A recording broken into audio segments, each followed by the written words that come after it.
So first off, when I went to Japan last time, I filled this out wrong, so I've kept this one sort of like a template on what to do, like where to like copy and edit. I circled the ones that I need to edit and whatnot, but I'm not going to show you that because it's got my details on it. But basically, let's see if I can do it. On your name, and there's various other things down the bottom, and then obviously you got your back with other random stuff as well. So you'll be on the flight, you'll get one similar to this, and it'll be like an immigration one. When you get off the airport, you're going to need to fill out another one, but this one is the customer declaration one. So you're going to need to do that. So as soon as you get there, fill out those two forms. You go to a specific immigration place, I think. But obviously I'll be taking you guys with me because I'm not 100% sure either. But you go there, they'll issue you like a temporary gaijin card sort of thing. So you're going to need a gaijin card first of all. When I get to Japan, I've got to apply for a permission to engage in activity other than that permitted by the states of residence previously granted. Basically, so I can work, I think. But you can apply for that when you go to your ward office as well. So when you go to your ward office, you take your temporary gaijin card with you. They'll then edit it and put your address that you're staying in Japan on. You can then apply for your permission to work documents. Health insurance I'd recommend you get at the same time as well, and you would need a My Number card as well. So yeah, that's what I'd recommend getting at your local ward office after obviously you've gone through airport and whatnot. As soon as I get off the airport, I'm going to get the bus to where I'm going just because it's cheaper. But I would recommend you get one of them Aika cards or Suica cards, because you can just tap them and quickly go rather than trying to figure out where you got to press on like a ticket machine and obviously you can't read it and things like that. The process for that is quite easy. I've seen loads of videos on it. There's a selection of English. You go to pass mode, which is like your Aika card, your Suica card, all that stuff. And that'll then, you pay like 5,000 yen for the card itself, and then obviously you can put money in afterwards, like 10,000 yen or something, and then you can get it. You obviously get your card with the money on it. You can then go to somewhere in the train station and they can obviously give you your money back for the card as well if you don't want that card anymore or you need the money or something else. The reason why I'd rather do these in the steps that I'm doing in is because you can't do certain things without doing other certain things. So you need your gaijin card to open up a bank account, to get your phone number. You basically need your gaijin card for everything. So I'd recommend you get your gaijin card, you get your health insurance at the same time at the municipal office, ward office, whatever you want to call it.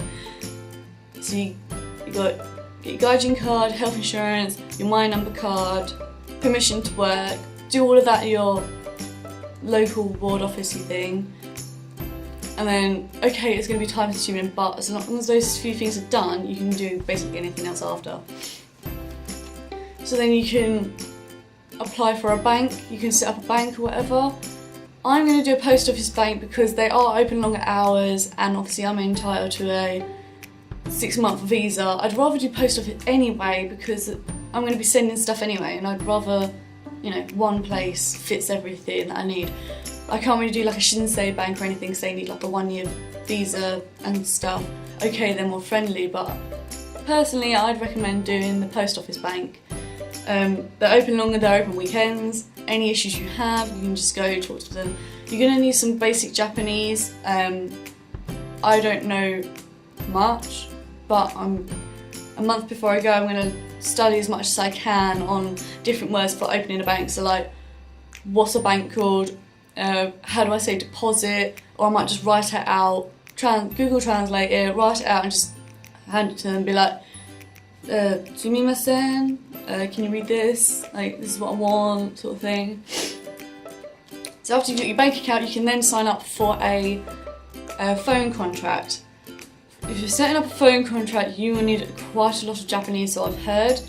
I'm thinking about just doing like an easy sort of like just a SIM that I can find anywhere. It may be expensive, it may not be, but I need a phone. That's why I'm getting my number card thing, because I'm gonna need a number sort of thing. So you got your phone, there's loads of other places that you can set up your phone and whatnot. And then after that I've just like written down here cheapest, because I'm not gonna have a lot of money. I've got almost the exact money that I need for Japan, and obviously that's gonna include like my rent and everything, and that's the money I mainly need for. Any money that I do have left over, obviously I'm gonna spend on myself. So like, get in little bits that I need. So like, I found out the cheapest place to get like a massive sack of rice, like, you know, shampoos, conditioners and whatnot. Because like, if you just get, instead of getting the bottle, just get refills. They take up less space, and obviously they're fairly cheaper than keep getting the same bottle over and over and over again. You get more in there as well. You can get like a massive sack of rice. Okay, you need somewhere to store it, but you can get a massive sack of rice for I think like 30 quid, which is actually quite a good deal. Instead of getting like loads and loads of different little like bags and whatnot that are like, I don't know, like £1 to £2 each or whatever.